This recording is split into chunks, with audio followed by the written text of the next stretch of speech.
Any experienced lifeguard will warn you about the scariest phenomenon a beachgoer can face. It's not sharks or poisonous jellyfish or anything like that. It's a totally natural phenomenon called a rip current. A rip is a strong current on the surface of the ocean that flows quickly away from the shore, pulling unsuspecting swimmers with it. Average rip currents move at a speed of about 1 to 2 feet per second, but really strong ones can pull you out into the open ocean at an astounding 8 feet per second. Even the best Olympic swimmer wouldn't be able to get back to the shore against such a mighty current. A lot of beachgoers who can't swim prefer to stay in waist-deep water because they feel safe when their feet are touching the bottom.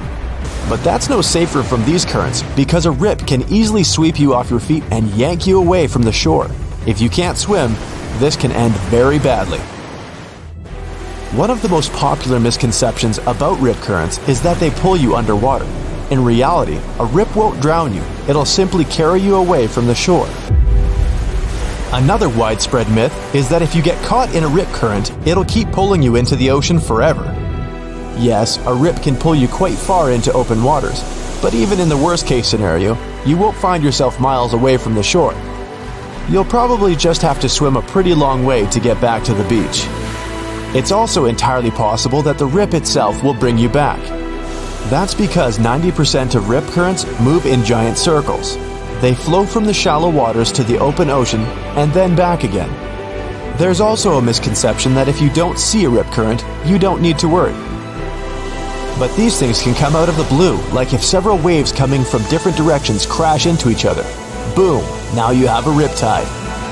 If the beach you're at is infamous for rip currents, always be extra cautious. To do that, you need to know how to spot a rip current.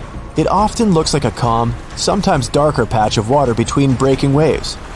At first glance, it seems like the best place to enter the water. But don't let the tranquility deceive you, because you might inadvertently pick the most dangerous place to swim. The main reason many don't survive getting caught in a rip current comes down to panic. When they find themselves suddenly being pulled away from the shore at a high speed, terror ensues. They start flailing and trying to swim against the current and wear out all their strength. You need to conserve energy. Do not attempt to swim against the current towards the shore. Even the weakest rips move faster than you can swim. Don't waste your strength and energy. Remember to hold your hands up to the lifeguard's attention and signal that you need help. After that, you have two options. The rip may just spit you out into the open ocean or bring you back to the beach if it's circulating. Once you no longer feel the current pulling you, wait for rescuers or even swim back to the shore. Just make sure you're swimming around the rip. The second option will only work for really good swimmers. If you're one of them, you can try to swim parallel to the beach to get out of the current. In some cases, it's possible to break free this way.